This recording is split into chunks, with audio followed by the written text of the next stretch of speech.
بسم اللہ الرحمن الرحیم۔ السلام علیکم ناظرین، نواسے رسول حضرت امام جعفر صادق کے پاس ایک اعرابی آیا اور عرض کرنے لگا، اے وارث علم علی، میرے دل میں ایک عرصے سے سوال ہے جو میں آپ سے پوچھنے کے لیے حاضر ہوا ہوں۔ حضرت امام جعفر صادق نے فرمایا، بتاؤ کیا ہے تمہارے ذہن میں؟ اعرابی عرض کرنے لگا، ایک عرصے سے میں یہ سوچتا رہتا ہوں کہ الو ہمیشہ ویرانے میں ہی کیوں رہتا ہے، وہ کیوں آبادی کے قریب نہیں آتا، الو کیوں ہمارے لیے منحوس ہے۔ حضرت جعفر صادق نے لمبی آہ بھری اور فرمایا، یہ پرندہ الو ہمیشہ سے ایسا نہیں تھا، پہلے یہ ویران جگہوں پر نہیں رہتا تھا اور نہ ہی یہ اداس رہتا تھا۔ یہ پرندہ آقائے دو جہاں حضرت محمد صلی اللہ علیہ وسلم کی آل سے بے پناہ محبت کرنے والا ہے۔ جب سے کربلا کا واقعہ پیش آیا ہے، تب سے اس پرندے نے ویران جگہوں پر رہنا شروع کیا۔ جب الو نے دیکھا کہ میرے جد امجد حضرت امام حسین اپنے قافلے کے ساتھ میدان کربلا میں تشریف فرما ہے، یہ پرندہ 9 محرم کی رات کو میدان کربلا میں پہنچا۔ وہاں پہنچ کر اس نے امام حسین سے عرض کیا، اے نواسے رسول،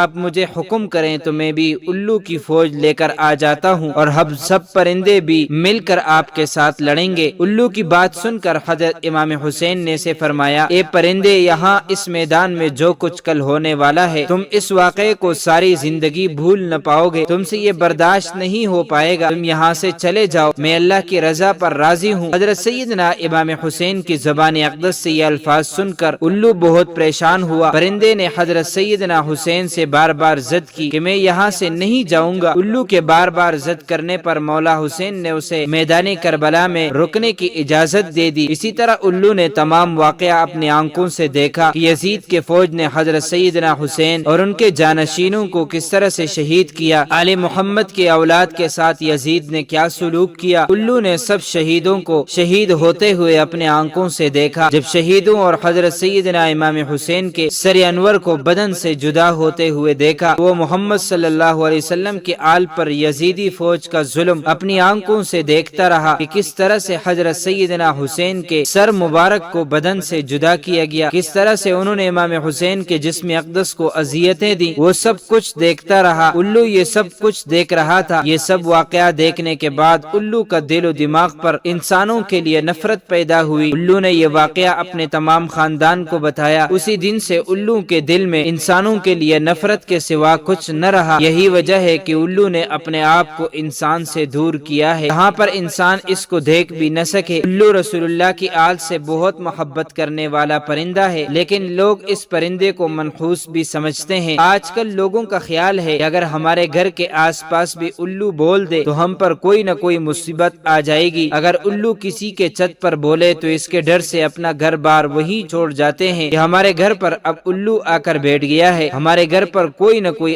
آفت ضرور آئے گی۔ پیارے دوستو، الو کو منحوس کہنا جاہلانہ سوچ ہے۔ الو کے بولنے سے نہ تو آپ کے گھر میں کوئی آفت آئے گی اور نہ ہی کوئی پریشانی۔ یہ تو بیچارہ معصوم سا پرندہ ہے، اس کے بولنے اور نہ بولنے سے انسانی زندگی پر کوئی فرق نہیں پڑتا، اس لیے آپ اس جاہلانہ سوچ سے ہمیشہ بچ کر رہیں۔ پیارے دوستو، ہم آپ کو الو کی ایسی باتیں بتاتے ہیں کہ جس کو سن کر آپ حیران رہ جائیں گے۔ دنیا میں الو کی 510 اقسام ہے، لیکن الو کو خاص طور پر 2 قبیلوں میں ہی تقسیم کیا جاتا ہے، ایک بارن الو، نمبر 2 ٹریو الو۔ یاد رہے کہ دوسرے جانور اور پرندے انسان کے دشمنوں میں سے ہیں، لیکن الو انسان کی فصلوں سے کیڑے مکوڑے اور حشرات کو جڑ سے ختم کرنے میں مددگار ثابت ہوتا ہے۔ اگر الو کو کسان کا دوست کہا جائے تو اس میں کوئی حرج نہیں۔ اگر ہم الو کی عمر کے بارے میں بات کریں تو اس کی پوسٹ عمر 20 سال ہوتی ہے۔ الو اپنا گھر درختوں پر بناتے ہیں جو تقریباً زمین سے 20 میٹر کی اونچائی پر ہو۔ اس کے علاوہ الو ویران جگہوں میں بھی اپنا بسیرا بناتے ہیں۔ اکثر لوگ دوسروں کو تنقید کا نشانہ بنانے کے لیے الو کا لفظ بولتے ہیں کہ تم الو کی طرح نظر گھماتے ہو۔ یہ بات غلط ہے کہ الو اپنے نظروں کو گھماتا ہے۔ الو تو سیدھا ہی دیکھتا ہے۔ الو اپنی گردن کو 270 ڈگری پر گھما سکتا ہے۔ الو ایک جگہ پر بیٹھ کر چاروں طرف دیکھ سکتا ہے۔ اس کے اوپر دوسرے پرندوں کی نسبت بہت ہی ہلکے اور ملائم ہوتے ہیں۔ جب الو اڑتا ہے تو اس کے اڑنے کی آواز نہیں آتی۔ الو بہت ہی آسانی کے ساتھ اپنے شکار کو حاصل کر لیتا ہے۔ پیارے دوستو، بے شمار ملکوں میں لوگوں کے عقیدے الو کے بارے میں مختلف دیکھنے کو ملتے ہیں۔ برطانیہ میں الو کے بولنے کو منحوس سمجھا جاتا ہے۔ جنوبی افریقہ میں الو کی آواز کو موت کی علامت تصور کیا جاتا ہے۔ کینیڈا کے لوگوں کا خیال ہے کہ اگر 3 دن الو مسلسل بولے تو کسی کی موت واقع ہوتی ہے۔ امریکہ کے لوگوں کا خیال ہے کہ کوئی الو نظر آ جائے تو گلی محلے میں کسی نہ کسی کی موت واقع ہو جاتی ہے۔ ایران میں الو کی اچھی آواز کو خوشی کی علامت ماننے اور بری آواز کو منحوس مانا جاتا ہے۔ ترکی میں بھی الو کی آواز کو اچھا تصور نہیں کیا جاتا، لیکن سفید الو کو صاف مانا جاتا ہے۔ ہندوستانی لوگوں کا عقیدہ ہے کہ الو کی آنکھ کا کاجل بنا کر لگانے سے رات میں بھی دن کی طرح دکھائی دیتا ہے۔ الو کے ناخن بچے کے گلے میں باندھنے سے بچے کو نظر نہیں لگتی۔ الو کے گوشت کو تعویذ میں بھر کر گلے میں باندھنے سے کسی طرح کا ڈر نہیں لگتا۔ الو کی پوجا دیوالی میں کرنے سے لکشمی جی مہربان ہو جاتی ہے اور بے حد دولت برستی ہے۔ الو کے پر کو حساب کتاب کے کھاتے میں رکھنے سے مال و دولت میں برکت ہوتی ہے۔ اب ان کو کون سمجھائے کہ وقت سے پہلے اور قسمت سے زیادہ کسی کو کچھ نہیں ملتا۔ اللہ تعالی ہمیں حق بات سننے، سمجھنے اور اس پر عمل کرنے کی توفیق عطا فرمائے، آمین۔ معزز ناظرین، امید کرتا ہوں آپ کو یہ ویڈیو اچھی لگی ہوگی۔ مزید معلومات کے لیے ہمارے چینل کو سبسکرائب کیجیے۔ اگر زندگی کے لمحات مزید باقی رہے تو آپ کے لیے ایک اور بہترین ویڈیو لے کر حاضر ہوں گا۔ تب تک کے لیے اللہ حافظ۔